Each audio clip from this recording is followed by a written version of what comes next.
Somos BM Online. Conectate con nosotros. Una de cal y otra de arena, porque acá tenemos la propia historia a partir de ahora y la cultura, si se quiere, de la buena, la cultura de la buena. Tenemos a un premio nacional de literatura que nos visita. Para nosotros es una inmensa satisfacción que esté con nosotros este señor que no es muy asiduo a las entrevistas, me parece a mí, ¿verdad? Que no es muy asiduo, pero intentamos varias veces traerlo. Es una maravilla de persona, de cómo cuenta la historia, sobre todo aquella historia colonial. Y hay un argumento de su novela con la que él obtuvo este Premio Nacional de Literatura 2025 que quisiera yo relatar rápidamente, porque el argumento de esta novela histórica que se llama La épica de Doña Mencía y Don Hernando, es un relato verídico de los prodigiosos lances de la caravana capitaneada por Doña Mencía Calderón de Sanabria. Los hechos relatados se apegan a la realidad tanto como esta puede ser hoy conocida a partir de los documentos de época, cartas, declaraciones, relatos, asientos de escribanía, que nos sirven ahora para reconstruir las hazañas de aquellas casi 50 mujeres que integraron su caravana y de los hombres que las escoltaron desde España hasta Asunción, o hasta la Asunción de aquel momento a mediados del siglo XVI. Así que vamos a dar la bienvenida, y él va a completar esto y vamos a ahondar en esta historia. Vamos a dar la bienvenida a nuestro invitado, un gran invitado. Nosotros nos ponemos de pie, si se quiere, porque yo quisiera pararme, pero voy a salir del rango de la cámara. Simplemente es un decir, porque hay que recibirlo con henchido, por supuesto, y orgulloso, a Gustavo Laterza Rivarola. ¿Cómo te va, Gustavo? Qué placer, Gustavo. ¿Cómo estás? Muy bien, Bruno, encantado de estar acá en tu programa, Tanto que siempre tiempo. lo sigo y ahora estoy yo, así que estoy del otro lado de la pantalla. No, fabuloso. No, y vos sos un libro abierto, sí, vos sos un libro abierto, una persona que, Dios mío, obtuvo tantas cosas. Vos sos miembro también de número de la Academia Paraguaya de la Historia, miembro de número de la Academia Paraguaya de la Lengua Española. Sos filósofo, abogado, historiador, periodista. Escribiste creo que por 20 años en ABC o más 30.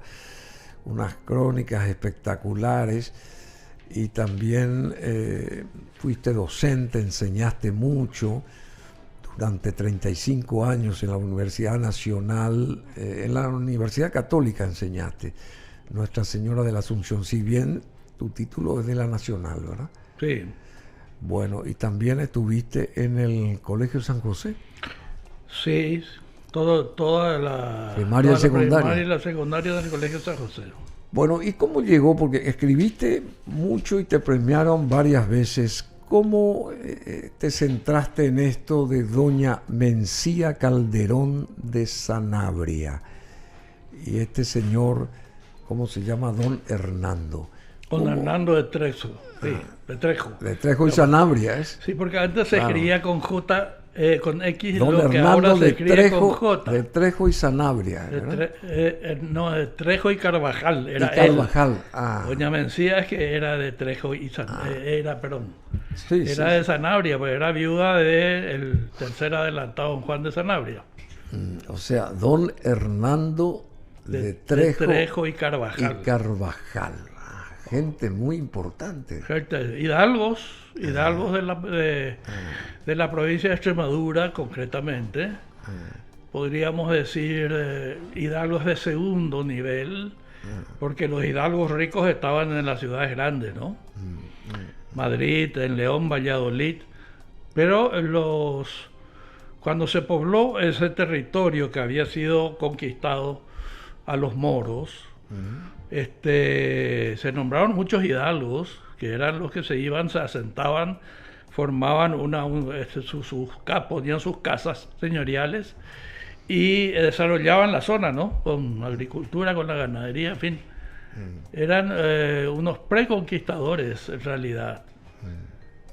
El primero conquistado en el sur de España, de manos de los moros. Después de 2 siglos conquistaron América. Decime, ¿y cómo averiguaste, te centraste en esta historia? ¿Por qué? Porque yo sé que te gusta toda esa parte de nuestras raíces. Bueno, se dio una pequeña coincidencia que yo creo que se da en la vida de todas las personas. A ver. Hay ciertas cosas que te atraen a los 20 años y a los 40 ya no te atraen. Los 40 cambiaste de vocación y luego a los 60 de nuevo entras en una fase crítica y decís, bueno, ¿para qué estoy haciendo yo esto si no está conduciendo a los objetivos que yo tenía? Entonces te desplazás otra vez, ¿no? Eso le pasa a mucha gente, salvo los que estén en la vida de las ciencias duras, ¿no? Incluso yo conozco médicos que se supone que el médico nace y muere médico, pero conozco médicos que a lo largo de su carrera cambiaron de especialidad. Sí. No son muchos seguramente, pero sí te indica cómo el paso de los años te va haciendo ver cosas que cuando eras joven no veías. Yo el oficio de escribir lo comencé en el colegio, Bruno. Ahí yo era parte del miembro de la famosa Academia Literaria del Colegio San José, ¿verdad? Que produjo tantos escritores. Y para serte sincero, todo lo que yo escribía en esa época ya se fue hace rato a la papelera. Sí. Entonces, después seguí escribiendo en el campo del periodismo. Y después comencé, mi vocación me lanzó hacia la historia. Empecé a interesarme en la historia colonial del Paraguay. Sí, colonial, sí, justamente. Porque en el Paraguay hay un fenómeno muy extraño, es que primero todos los paraguayos somos grandes aficionados a la historia nacional, no a la historia del mundo. No a la historia nacional. La historia nacional.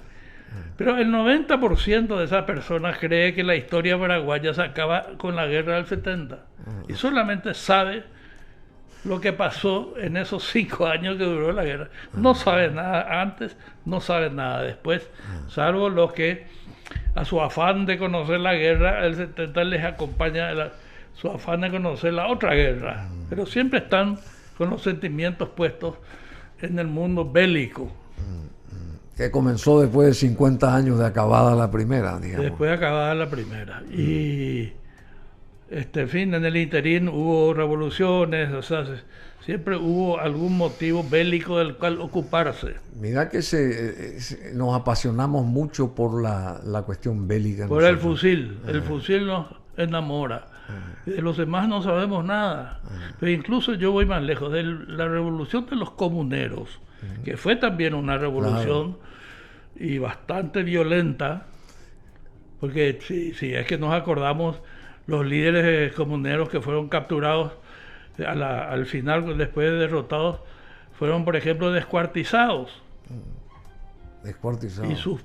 Y sus manos y pies y cabezas fueron enviadas a los lugares del interior donde habían habido comuneros. ¡Qué bárbaro! Para escarmiento. Bueno, esa fue una guerra breve pero brutal. ¿De ahí viene Hernando Arias de Saavedra o no? No, mucho antes. Hernando, ahí podemos hacer una pequeña genealogía. Sí. Hernando Arias es hijo de doña Mencía. Ah, sí. Es hijo. Perdón, es nieto de doña Mencía. Es hijo de don Hernando. para hacerlo más sencillo. Sí. Trejo y Carvajal. Doña Mencía vino a América con 2 hijas. Una de ellas se llamaba María y con ella se casó Hernando de Trejo. Bueno, ellos tuvieron un hijo que nació ahí hacia la zona de Santa Catarina, ahí en el litoral, litoral que ahora es brasileño, que tendría que haber sido nuestro. Eso era todo Paraguay antes. Por lo menos estaba políticamente registrado bajo la jurisdicción de la provincia del Paraguay. Pero con un inconveniente muy grave, que no teníamos un solo hombre ahí. Bueno, entonces justamente, o termino lo de la genealogía, porque es interesante comenzar por ahí. Don Hernando y doña María, la hija de doña Mencía, tuvieron un hijo, un varoncito, que vino con ellos caminando desde lo que hoy sería Santa Catarina, sería Florianópolis, sería la zona. Sí. Y llegaron caminando, y ese chico fue después el obispo de Trejo y Sanabria, el primer... el famoso, sí. El primer obispo que tuvo Tucumán. Por eso dije, pues Trejo y Sanabria. Sí, Trejo y Sanabria. Me suena. Y el otro hijo, porque esta señora después quedó viuda de Trejo, murió Trejo acá. Se volvió a casar con un hidalgo o conquistador que vivía en Asunción ya, Suárez de Toledo, y tuvo un segundo hijo. Y ese segundo hijo es Hernán Darias. Ese segundo. Y entonces Hernán Darias fue nieto de doña Mencía. Pero uno de los 2 nietos que tuvo. Uno fue el obispo, el primer obispo de Sudamérica. Trejo, Trejo y Sanabria, Hernando, perdón, no recuerdo el nombre de ese, bueno, no importa. El segundo fue Hernán Arias, que sí fue Hernando Arias de Saavedra. Bueno, y te centró, y esta mujer era muy valiente, esta mujer era muy de armas tomar, o simplemente era una persona que marcaba por acá hay que ir y vamos por acá. No utilizaba las armas ella, por supuesto, sino su voz, su temperamento y su religión. ¿Es así? Ahí está la nota más sobresaliente, a mi modo de ver, de la personalidad de esta mujer, porque al leer yo historia colonial del Paraguay, me di cuenta, no solamente yo, otras personas también, de que a doña Mencía no se la mencionaba mucho. ¿Y por qué no se la mencionaba mucho? Me pregunté yo. En parte porque hay muy poca documentación. Pero su historia es extraordinaria. Y su historia está contada por Juan de Salazar en un informe que envió al Consejo de Indias sobre los acontecimientos que le habían sucedido a la flotilla, o una flota, en realidad era una flotilla porque tenían 3 barcos más. Pero ¿cómo nace esto? Entonces, ahí yo me doy cuenta de que esta es una figura extraordinaria, doña Mencía, a la que no se le estaba prestando atención en la historia. Fue una de las grandes conquistadoras del Paraguay. Y fue una de las fundadoras del mestizaje en el Paraguay, que no es poca cosa. Porque con ella vinieron 50 mujeres también. No, y a eso me refiero, a eso voy a llegar. Primero quiero hablar de sus virtudes. Resulta que acá se habla mucho de que el padre del mestizaje fue Irala, porque Irala tomó 4 indias, claro, como esposas, entre comillas, ¿verdad? Sí, claro. Como compañeras, pero las reconoció, es decir, eso tenía un valor mayor. No eran solamente compañeras de alcoba, tenían un estatus mayor. Fueron reconocidas. Fueron reconocidas, y sobre todo fueron reconocidas las hijas que tuvo. Pues curiosamente, Irala, con esas 4 compañeras suyas, tuvo solamente hijas, no tuvo varones. Pero después resolvió un conflicto interno político que tenía con los capitanes, con unos 4 capitanes, y le hizo una propuesta singularísima. Le dijo, bueno, ustedes dejen de conspirar contra mí, vamos a ponernos todos en paz, pero se van a casar con mis hijas, porque por el lado del parentesco los vamos a sujetarnos todos. Y los otros que estaban en una situación muy, muy delicada, aceptaron casarse, pero eran unas niñas de 13 años. Y entonces los 4 capitanes, en vez de conspirar contra Irala, se convirtieron en sus yernos. Y a partir de ahí empezó a proliferar el mestizaje en el Paraguay. Por supuesto que ya había muchos mestizos, porque los conquistadores hispanos no se quedaban muy quietos, ¿verdad? Ahí está doña Mencía, ahí en la imagen esa. Esta es una imagen probablemente dibujada. Sí, Mencía Calderón a partir de Sanabria. De imágenes de época, porque yo no creo que ella se haya hecho un retrato. No tenía los medios económicos suficientes para hacerse un retrato, ni se estilaba mucho en el interior de España. Solamente los miembros de la corte tenían retratistas. Eran muy caros los retratos. Bueno, volviendo al origen. Sí. Esta señora era una señora hidalga, extremeña, que se casa con un señor llamado Juan de Sanabria. Juan de Sanabria era ya un hidalgo importante. Y Juan de Sanabria realiza lo que hoy llamaríamos un convenio, que en aquella época se llamaba capitulación, con el Consejo de Indias, por el cual lo nombran tercer adelantado del Río de la Plata. Te acordarás que el primero fue Pedro de Mendoza, que tuvo que volver y murió por el camino porque ya estaba enfermo de sífilis, estaba en las últimas. Que fundó Buenos Aires. No fundó Buenos Aires, lo que hizo fue instalar un fuerte precario ahí, ¿verdad? Sí, que después se tuvo que levantar porque vinieron los indios. Los querandíes los limpiaron prácticamente. Ese es otro tema de la fundación de Buenos Aires, porque a los porteños les encanta decir que Buenos Aires se fundó 2 veces y no es cierto. Se fundó una sola vez y se fundó en 1580 por Juan de Garay con paraguayos, dicho sea de paso. Paraguayos y paraguayas, porque también hubo una paraguaya muy famosa ahí también. Ana Díaz, sí. Ana Díaz. Pero que yo no creo que haya sido una. Tuvieron que haber habido muchas mujeres. Porque ¿qué van a ir a hacer 200 hombres con una mujer a fundar una ciudad? No tiene sentido. Así que habrán habido muchas más, a las que no se las recuerda porque no figuran en ningún acta, en ninguna protocolización de escribanía. Pero a Ana Díaz, por alguna razón, se salvó del anonimato.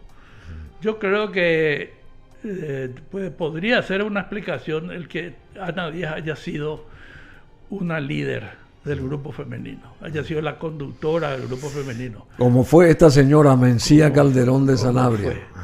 Pero aquí viene la parte interesante del... mientras estaban preparando la flota que iba a venir a Paraguay, que lo iba a traer al tercer adelantado del Río de la Plata, porque el segundo fue Álvar Núñez Cabeza de Vaca. Recordamos que lo depusieron y lo mandaron preso en un barco.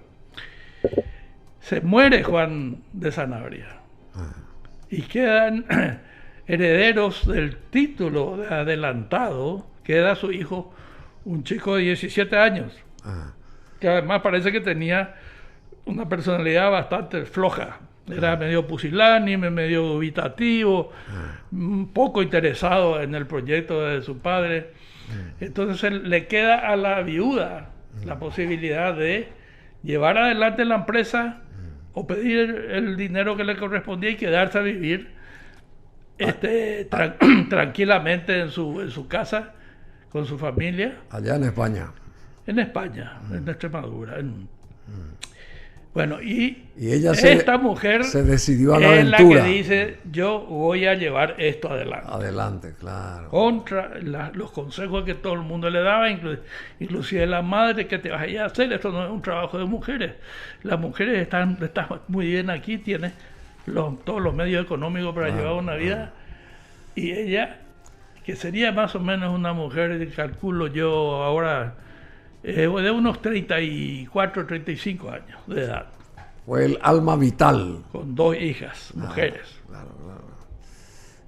De toda esta expedición fue ella el alma vital. Y ella no solamente no se asusta, sino dice, yo voy a llevar adelante esta empresa y voy a cumplir la capitulación con el Consejo de India, que es lo mismo que decir, voy a obedecer los deseos del rey.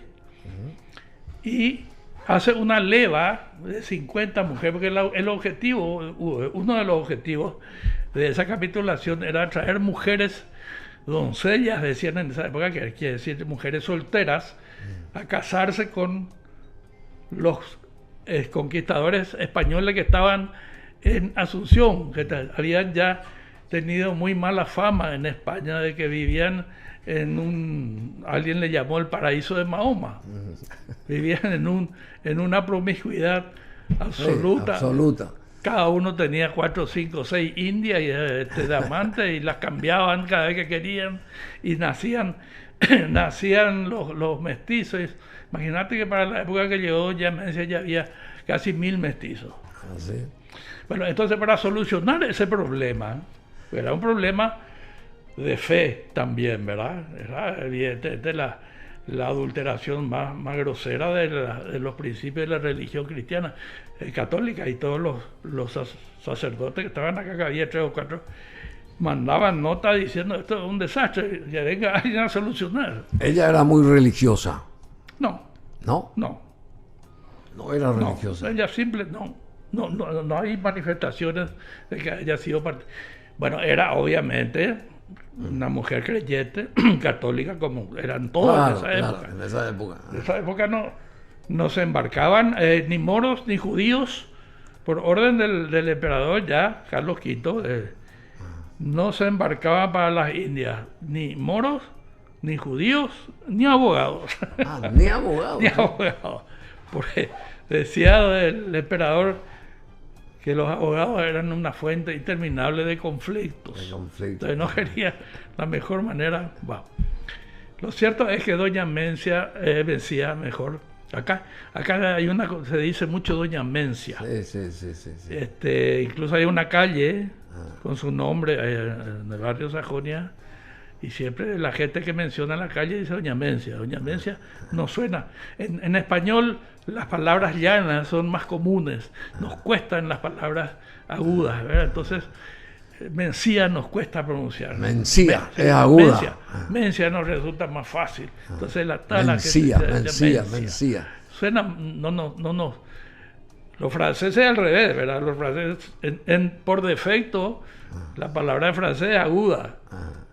Nunca es llana, por defecto. Nosotros al revés, nosotros si no vemos ningún acento, es una palabra llana y la pronunciamos así.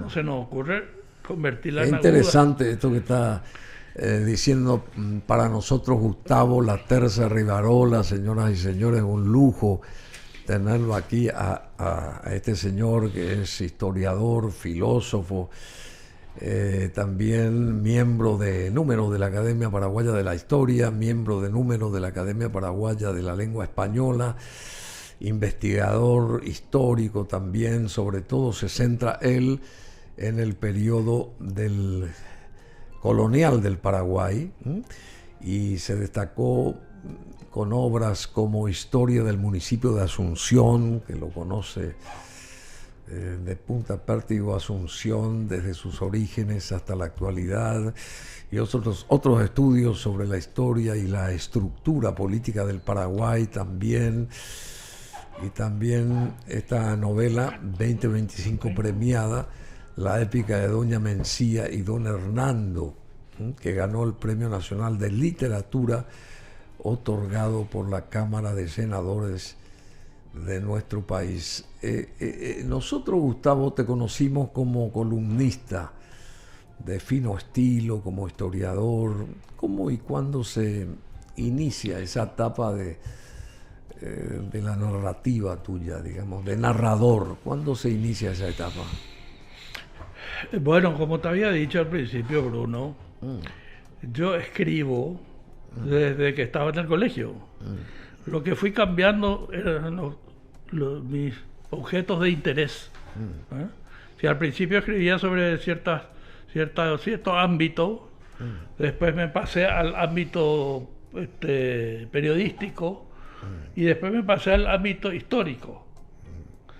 ¿Y quién te hizo pasar a esos? Me animé de nuevo a volver a lo literario. ¿Y quién te hizo pasar a esas siguientes etapas? ¿Alguien te dijo o de motus propio fue eso? Bueno, yo sentía la inclinación, ¿verdad? Claro. Ahora, ¿cómo entré al periodismo? Primero como colaborador externo, digamos, un colaborador ocasional del diario ABC Color. Cuando el diario se reabrió en el 89, entonces ahí ya el señor Socolillo me invita a conversar, me voy y me dice si no quiero ingresar al plantel permanente del diario.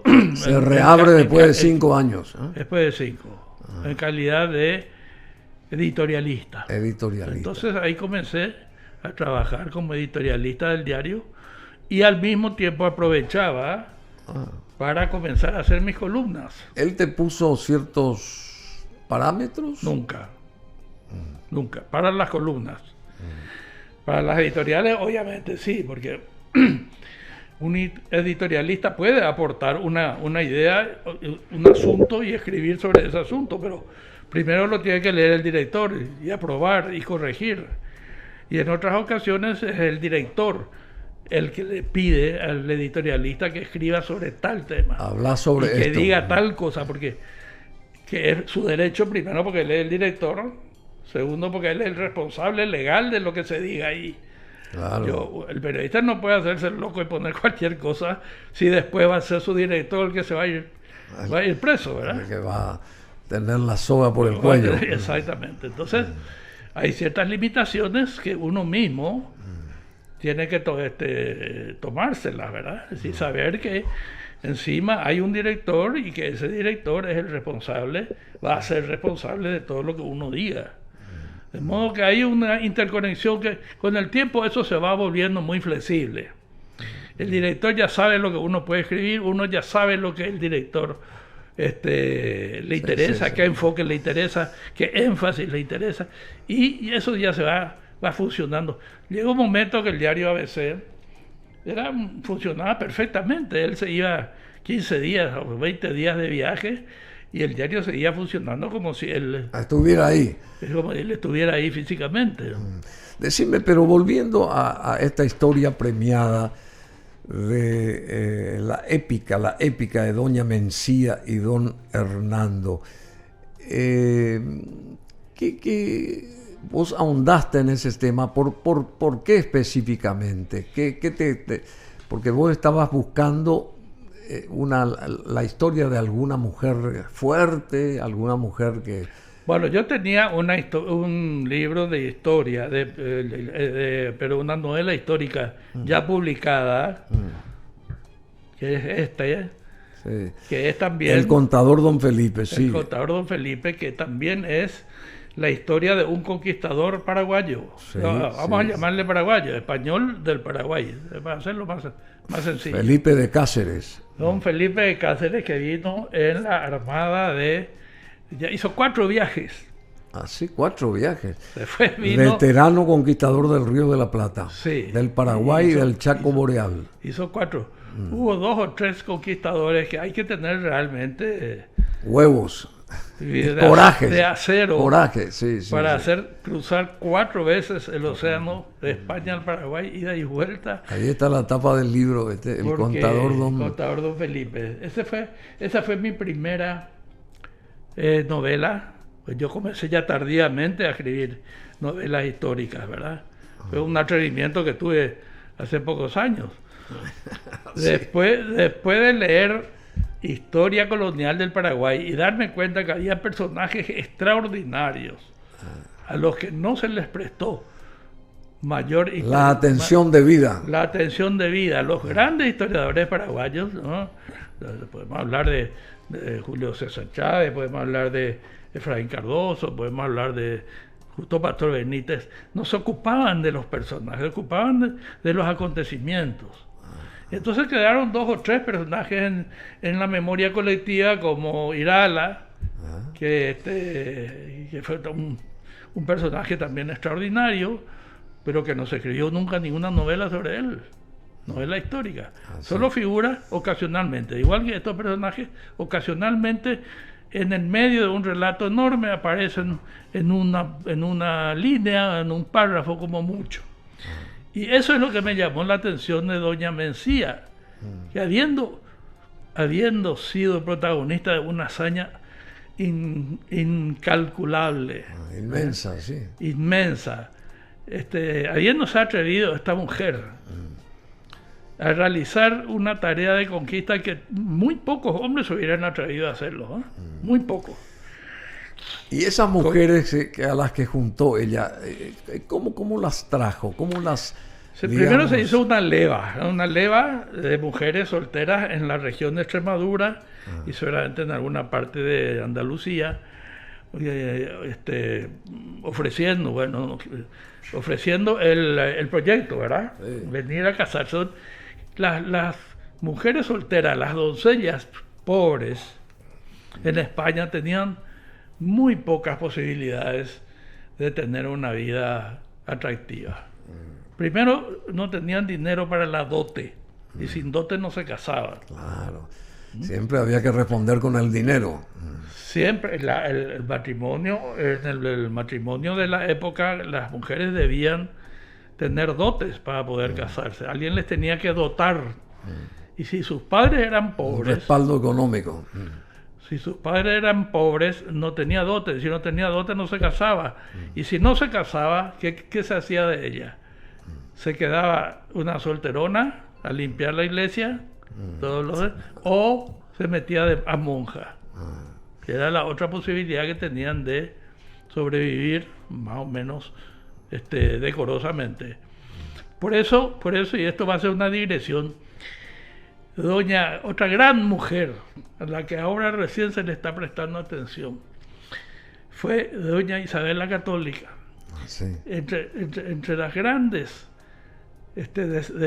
decisiones que esta mujer, que era una mujer sabia, doña Isabel la Católica, dejó en su testamento dinero para las doncellas pobres. Así, che. Dejó dinero.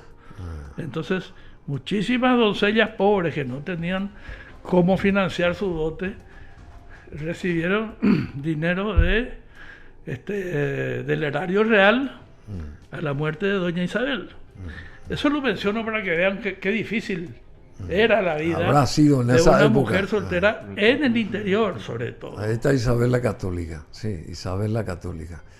Una gran mujer que merece más estudio en nuestro país también, ¿eh? Ahora la están reivindicando en España, sí, porque ella fue, entre muchas otras cosas, fue la que estableció que los indios americanos, ¿verdad? Jamás deberían ser esclavizados porque no eran esclavos, eran vasallos de ella. Y otras cosas. También estableció muchas otras cosas que hoy en día se presentan como grandes conquistas. Por ejemplo, el límite del trabajo, las famosas 8 horas de trabajo diarias, que se presenta ahora como conquista moderna.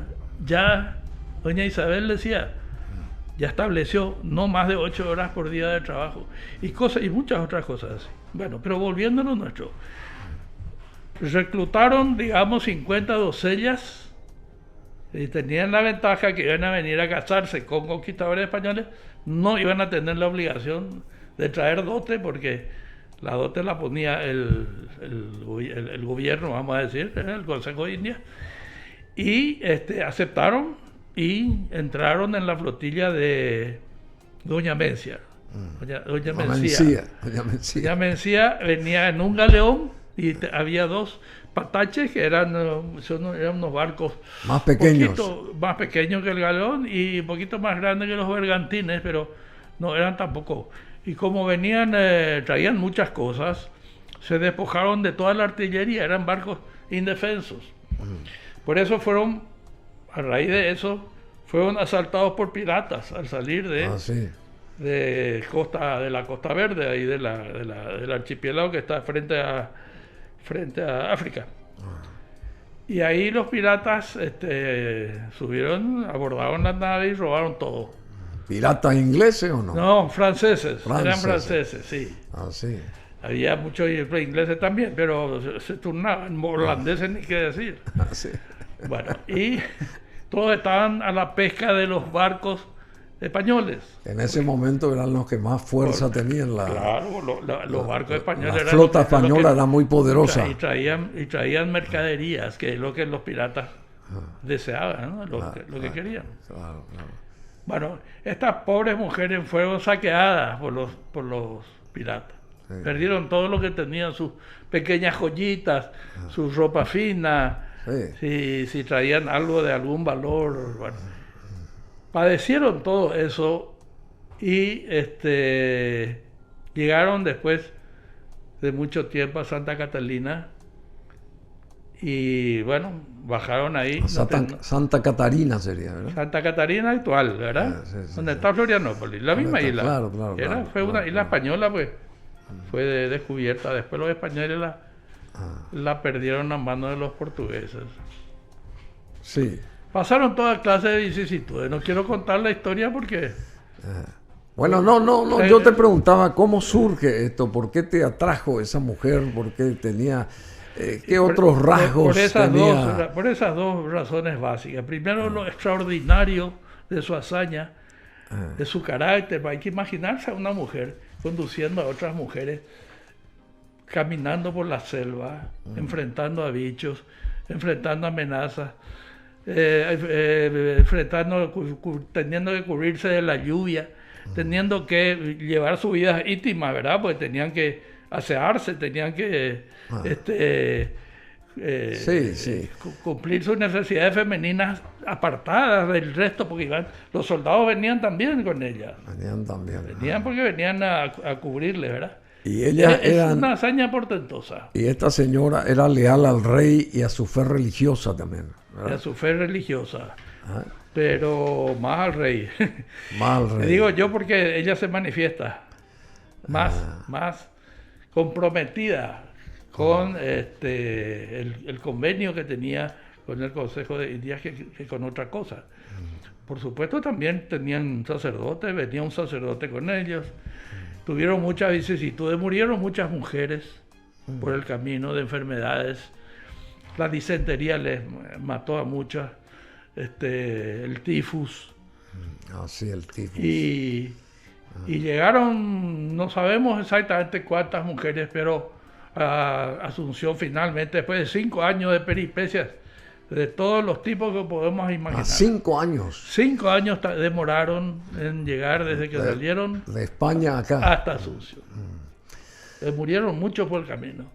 Soldados también muchos. Y ¿qué te iba a decir? Llegaron acá todas las mujeres. Eso es lo que te iba a decir.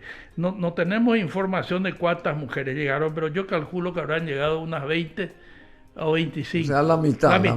La mitad, más o menos. Todas se casaron, o sea, finalmente ese era el objetivo se cumplió. Bueno, escribís mucho y hace mucho tiempo y 2 novelas escribiste vos, ¿verdad? ¿No? 2. Dos novelas. Estas 2. El contador Don Felipe y ahora la épica de Doña Mencía y Don Hernando son de corte histórico ambas, ¿verdad? Y también de personajes muy cercanos en el tiempo. También, ¿verdad? Porque antes que Don Felipe volviera a España, ya estaba Doña Mencía en Asunción. Los personajes contemporáneos, aunque no se hayan conocido probablemente.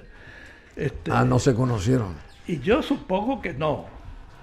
Pero eran contemporáneos. Pero este hecho de que hayas escrito 2 novelas tiene que ver con con tu condición de historiador, Sí. naturalmente, ¿verdad? Ahí nació. Leyendo historia nació. La pregunta, ¿cómo estos personajes tan extraordinarios no están en ninguna novela? Sí. Ni siquiera están muy presentes en los libros de historia. Se los menciona, como te dije, en líneas o en párrafos perdidos. Muy someramente. Pero no hay absolutamente un artículo completo dedicado a uno de ellos. En España hay un historiador que escribió un artículo de unas 3 o 4 páginas sobre el contador don Felipe de Cáceres. Pero no es más que una biografía. No emite ningún juicio de valor, no lo destaca como como el personaje que fue, ¿verdad? Lo valeroso y lo corajudo que... Yo estoy muy admirado del coraje de esos personajes. Qué valentía extraordinaria. ¿Cómo habrá sido la vida de ellos de aquel siglo XVI, siglo XVI? 16, mediados del 16. ¿Cómo habrá sido durísimo. esa vida de esta gente? Porque Durísimo, una vida terrible. Si comparamos con lo que hoy, los productos que hoy constituyen nuestra alimentación diaria, ya no tenían ni la cuarta parte. Tomaban aguas contaminadas, se tenían que curar con medicamentos naturales, morían de cualquier cosa, de infecciones que hoy en día se tardan 3 días en curar. En aquella época los mataban, perdían todos los dientes. El escorbuto es una enfermedad de los navegantes. Escorbuto, claro. Escorbuto es una enfermedad de los navegantes que se produce por la falta de vitamina C, es decir, por la falta de comida fresca. Si estás 3 meses comiendo salazones, pescados salados, o jamones salados, o habas secas, terminás con un déficit de vitamina C y te produce eso. El escorbuto, cuya primera manifestación es perder los dientes. O sea que encima de que te enfermas, te impide comer. Claro, pues sin los dientes no podés comer. Y no podés comer carne, que es una de las fuentes y más importantes, ¿verdad?, de alimentación en la época. Ya no podían comer. Bueno, en fin, no es la lista de barbaridades que tenían que enfrentar es... Pero lo interesante del perfil acá de nuestro invitado, y qué invitado, Gustavo Laterza, es justamente ese dominio del lenguaje de aquella época, sobre todo, ¿verdad? Esa época colonial, y para estas novelas y este tipo de cosas, ¿cómo vos lograste refinar ese lenguaje? Porque escribiste tantas cosas y siempre es todo rico literariamente lo que escribís, porque vos no el lenguaje es difícil. No repetís palabras. ¿Cómo lográs eso?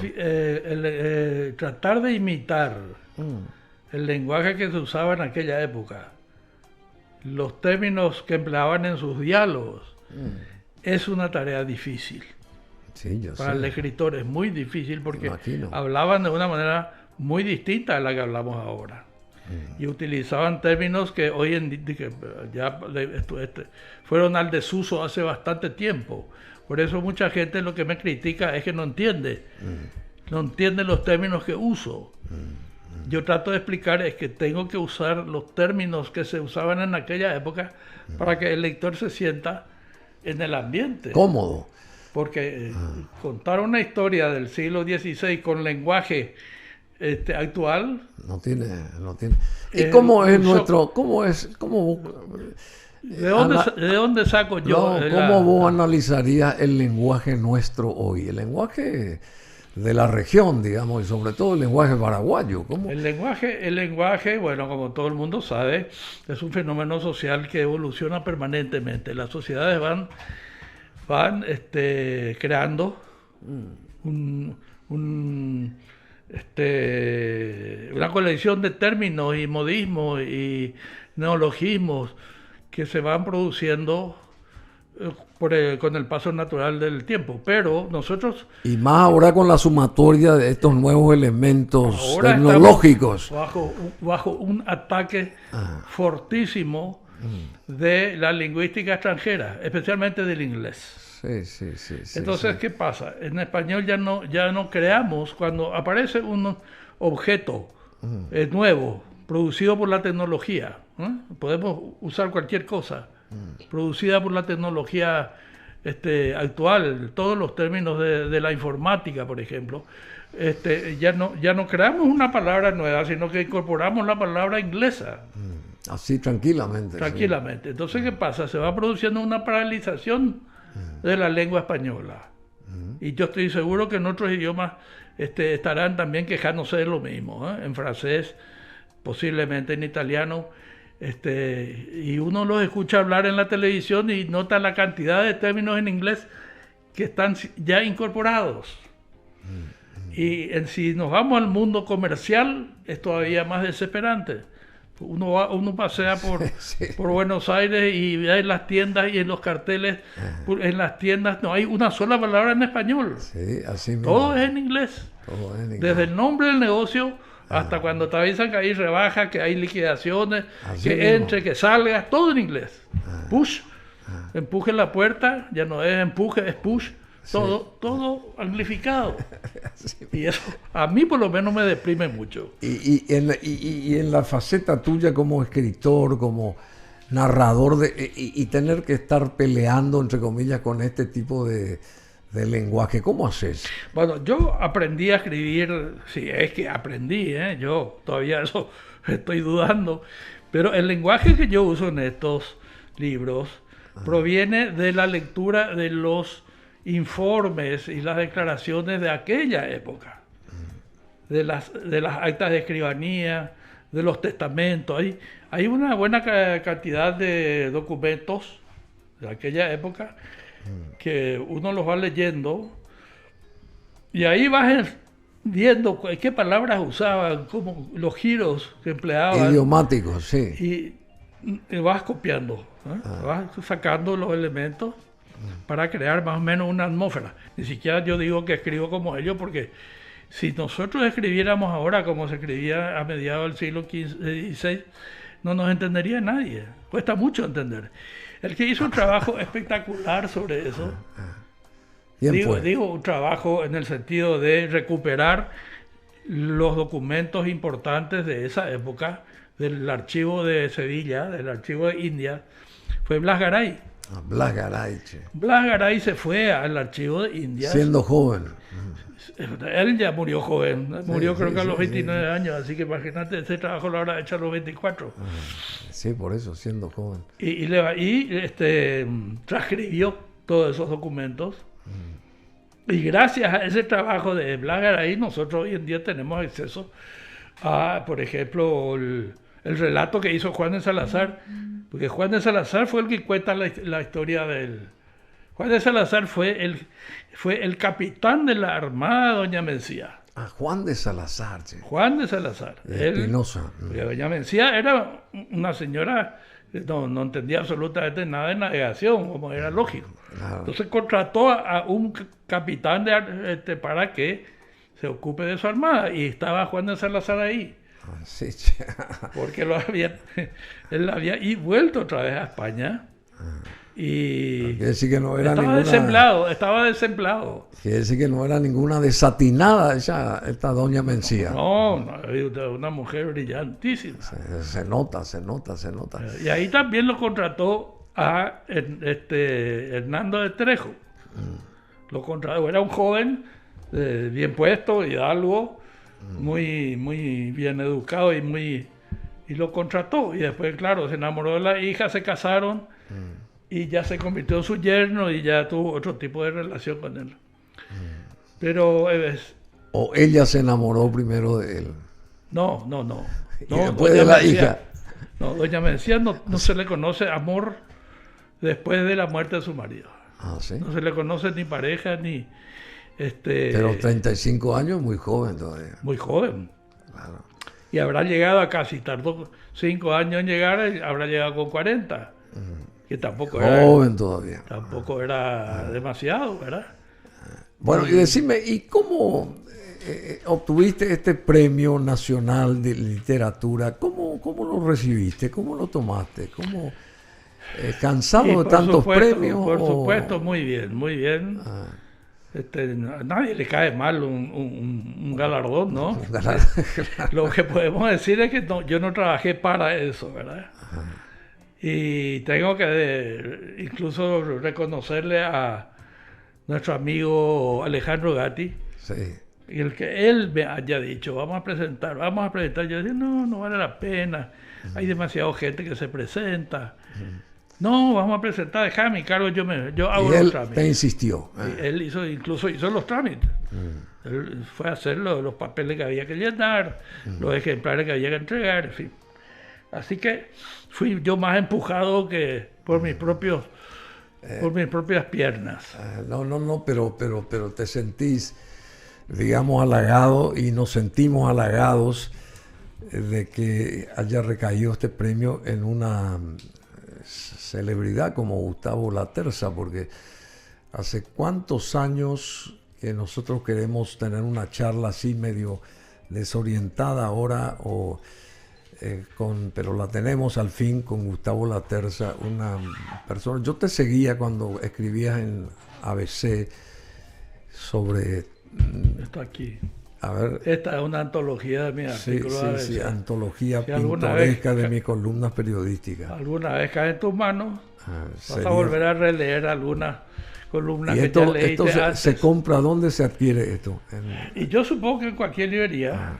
Antología pintoresca de mis columnas periodísticas, porque vos tenés una suerte de sarcasmo también, porque vos no sos un escritor o un cronista llano, así, cansino, sino vos te tomás de algo y vas auscultando y te vas penetrando en ciertas cosas y que llaman la atención, o de repente una palabra que para muchos ni saben que existe esa palabra, y vos empezás a hacerla mucho más clara y entendible, y vas sacando conjeturas de esa palabra, y entre medio también está esas ganas tuyas de hacerle reír al lector también, porque vos le buscás el lado de la ironía también a la persona que se asoma a tus crónicas, ese tipo de cosas, ¿verdad? ¿Es así? En el caso de los artículos, Sí. mis artículos de ABC, sí. Yo trataba de escabullirme un poquito de la temática del momento, ¿no? Generalmente era política. Claro. Yo me fijaba que los demás columnistas de los diarios Todo el mundo escribe de política. escribía de política, sobre política o sobre algún problema de carácter nacional, económico, relaciones internacionales, que en ese momento estaba En en boga, auge. sí. Entonces yo trataba de escabullirme de eso y ofrecerle al lector otro tema que no tuviera nada que ver ni con lo que estaba sucediendo en ese momento, ni con el último escándalo de la semana. Y eso es lo interesante. Y mucha gente me animó a seguir haciendo esto. Había gente que me decía, yo los domingos quiero descansar, quiero sentarme a leer algo que me haga olvidar del resto de lo que ocurrió en la semana.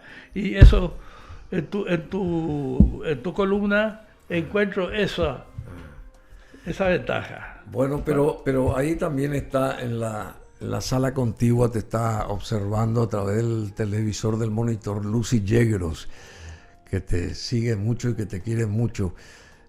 Bueno, la vas a encontrar después aquí en el estudio. Gustavo, pero vos escribís sobre tantas cosas, sobre la comida, sobre los manjares, sobre los cubiertos, sobre la historia, obviamente, sobre la naturaleza, vos escribís sobre todo. Te llama la atención absolutamente todo. Bueno, en realidad yo no soy un sabelotodo, ni quiero pasar por tal. Pero hay temas que sí me llaman la atención, me informo. Trato de informarme de todas las maneras posibles, recurriendo a fuentes que me dan la pista. Por ejemplo, yo hago muy descripciones de barcos, en este libro sobre todo, que yo no conozco, porque yo vivo en un país mediterráneo, no tengo mucho conocimiento como la mayoría de los paraguayos. En ese libro contador, don Felipe. De la vida marítima. Sí. Yo describo la vida marítima Acá. cuando yo nunca pasé por una experiencia de ese tipo. Sí. Y eso es en base a lo que yo pude leer de otros autores, ¿verdad? Que sí tuvieron esa experiencia y que te explican, por ejemplo, cómo se vivía a bordo de una nave de esa época, cómo dormían, cómo comían, dónde hacían sus necesidades, qué hacían cuando tenían un grave problema climático. Todo eso lo tengo de otras personas. Decime, ¿y la historia nacional actual, ese tipo de cosas no te... ¿No a mí me querés? interesa, además del periodo colonial me interesa el siglo XX. Siglo XX. Del siglo XIX estoy un poco aburrido, Así. porque se exageró también con el famoso Doctor Francia y con el famoso Solano López, y a mí eso me tienen bastante cansado ya, ya no quiero leer más sobre esa gente. Me interesa un poco más don Carlos Antonio López, porque lo considero el verdadero creador del Estado paraguayo. Don Carlos. Entonces me merece más respeto y me interesa más lo que él, cómo pensaba y cómo asumía sus obligaciones de gobernante. Más que Francia. Pero mucho más. Francia no hizo nada. Francia no dejó una fábrica de ladrillo en el Paraguay. ¿Así? Y cuando hay muchos francistas. El paraguayo es un amante del autoritarismo. Y como Francia fue uno de los autócratas más grandes que hubo en la historia de la humanidad, ya no voy a decir más del Paraguay. Una de las personas que reunió en sus manos la mayor cantidad de poderes que se puede tener. Su gran mérito, según los francistas, es que defendió la independencia nacional. Pues no necesitaba matar ni fusilar gente para defenderla. No necesitaba prohibir el ingreso de materiales periodísticos. No necesitaba prohibir el comercio. No necesitaba prohibir las procesiones religiosas. No necesitaba prohibir que se toquen las campanas de la iglesia. No necesitaba prohibir los casamientos mixtos para defender la independencia nacional. ¿Te das cuenta? Eso es toda una superstición creada alrededor de un autócrata. Y dicen que el Paraguay era rico bajo su gobierno. Bajo su gobierno no se hizo nada que se haya económicamente que ya no existiera anteriormente. Es más... ¿Pero él dejó las arcas llenas o no? No tenemos ninguna información de que haya tenido arcas llenas. Lo que tenemos son las quejas de don Carlos Antonio López en sus primeros mensajes, donde hablaba de la pobreza que había y de la falta de recursos. Nadie habla de riqueza. ¿A qué le llaman riqueza? A que en el Paraguay se podía plantar y comer, que no teníamos dependencia alimenticia o de primera necesidad, es lo que hoy llaman la izquierda latinoamericana, le llama soberanía alimentaria. Quiere decir que vos producís tu propia comida y no necesitas comprar de un poder extraño que puede usar esa comida para someterte. Entonces dicen que en tiempo de Francia se comía muy bien, pero en el tiempo de los españoles también se comía muy bien. Y decían, toda la gente que cultivaba sus tierras, tenía ganado, hilaba su propia ropa. Eso se hacía también en tiempo de la colonia. El último tercio de la colonia española fue muy próspera para el Paraguay comparativamente. De manera que ahí vamos a entrar en un terreno un poco resbaladizo. ¿Por qué Francia no permitió acercarse aquí a Asunción a Artigas, por ejemplo, que lo tuvo allá arrumbado? Porque en algún momento Por un lado, y por otro lado, Artigas no quiso nunca volver a su país, ¿verdad? No. Estaba cómodo donde estaba, pero ¿por qué no se acercó cuando a Artigas Asunción? estaba en el Uruguay y tenía poder ahí, poder de caudillo, era un caudillo. Importante, sí. Otro caudillo de Entre Ríos, que se llamaba Ramírez, le propuso formar un estado autónomo. Uruguay, Entre Ríos, Corrientes y Paraguay. Ese era el proyecto de Ramírez. Querían formar que se separara de la Argentina y se formara un estado. Y Ramírez le dijo a Artigas, yo le voy a convencer a Francia que colabore con nosotros, porque lo que ellos querían era que Francia aportara su ejército. Y Francia le dijo no.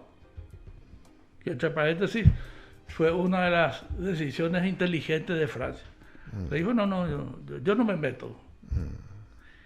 Y entonces se enojó el caudillo Ramírez. Ramírez dijo, no, yo los voy a atacar, yo voy a invadir Paraguay y vamos a traerlo por la fuerza. Pero dijo nomás, no movió un solo soldado. Pero ese argumento usó Francia para decir que el Paraguay estaba en peligro de ser invadido. Sí. No hubo ningún intento durante el gobierno de Francia. ¿Francia le temía a Artigas o no? ¿Le temía a Artigas o no? Le tenía como un sujeto peligroso desde aquel momento en que estaba coaligado con Ramírez y que habían conversado con un general paraguayo, Cabañas, el famoso Cabañas, para derrocarlo a Francia y introducirle al Paraguay en las provincias que se iba a formar, ¿verdad? La república que se iba a formar en la margen izquierda del Río de la Plata. Entonces eso le vino muy bien a Francia como pretexto para cerrar la frontera y para ejercer su dominio autocrático. Francia no tuvo un solo intento de ataque al Paraguay desde que él subió en sus 26 años. De manera que eso de que él defendió la independencia del Paraguay es un mito. Solamente puede ponérsele como crédito suyo el que haya participado en los hechos de la independencia. Bueno, querido Gustavo Laterza Rivarola, mucho te agradecemos. ¿Vas a continuar en la narrativa, digamos, en la novela? ¿Vas a continuar a través de otros proyectos que seguramente están en ciernes? ¿Estás ya esbozando algo? Si es así, ¿seguirás en la novela histórica vos también? Bueno, no sé Bruno, realmente. A esta altura de la vida uno va perdiendo interés, fuerza y coraje. Fuerza y coraje. Interés no, pero vos tenés mucho interés, mucha fuerza y mucho coraje. Fuerza para aceptarte a escribir y a fabular. No es tan sencillo. ¿En cuánto tiempo se escribe, tiempo físico, se escribe un trabajo como ganador, digamos, de Épica de Doña Mencía y Don Hernando? Depende de la técnica de cada escritor. Hay escritores que escriben de corrido, terminan, leen, les parece bien y mandan a la imprenta. Yo no hago eso. En el caso tuyo, ¿cómo es? Yo termino, leo, me parece bien, lo guardo en un cajón y lo vuelvo a abrir después de 6 o 8 meses. Sí, che. Y ahí lo vuelvo a leer. Y ahí encuentro un montón de errores, un montón de repeticiones, un montón de fallas que me asustan. Digo, si esta falla acabo de encontrar yo ahora después, bueno, todavía tengo que esperar 8 o 6 meses. Entonces corrijo y vuelvo a corregir un año después. O sea que esto demanda mucho tiempo. Y aún así, cuando llego a publicar me voy con muchas dudas, muchas dudas. Y eso que intervienen correctores también. El corrector siempre aparte de descubrirte errores, te hace sugerencias, ¿no?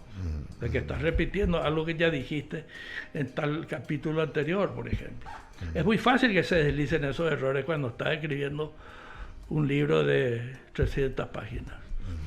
Este libro tiene 300. Y está por ahí. Más o menos. Esta por lo menos sí. Esta tiene mucho menos. Esta tiene mucho menos. Pero aún así, como te digo, son los ciegos, tiene 230 por ahí. Bueno, esta señora, doña Mencía, que no merece ser olvidada, no tuvo ningún escollo que la haya hecho retroceder y avanzó. Al contrario, tuvo miles de escollos tuvo muchos, que no le hicieron retroceder. Tuvo muchos. Eso es lo realmente asombroso. Tuvo muchos escollos. Muchos escollos. Y ella seguía adelante. Muchas oposiciones, muchos adversarios, muchas dificultades insolubles para ella, que tuvieron que ser solucionados de alguna otra forma. Pero su voluntad, su empeño y su determinación, su valentía, sus garras, sus gaps, eso superaron todas sus limitaciones. Y bueno, ninguna otra arma más que la persuasión y la persistencia, unidas a su férrea determinación, hicieron posible su hazaña. Así que hay que leer entonces este trabajo de Gustavo Laterza Rivarola, Premio Nacional de Literatura 2025. Te agradecemos la presencia, Gustavo, y seguí haciendo lo bien que haces vos, lo que sabes hacer, porque realmente muy poca gente tiene ese nivel de escritura, ese nivel de sapiencia, ese nivel de saber contar las historias, porque vos sabés contar las historias, y eso es todo un arte, saber contar las historias. Gracias, Bruno. No, pero la verdad es saber contar las historias y las enriquecer y las vas enriqueciendo, y estás joven todavía, así que tenés 20 años más de saber escribir por delante. Hay que reunir coraje para escribir. Bueno, muchísimas gracias, querido Gustavo Laterza. Gracias por estar acá. Gracias por estar acá. Somos BM Online. Conectate con nosotros.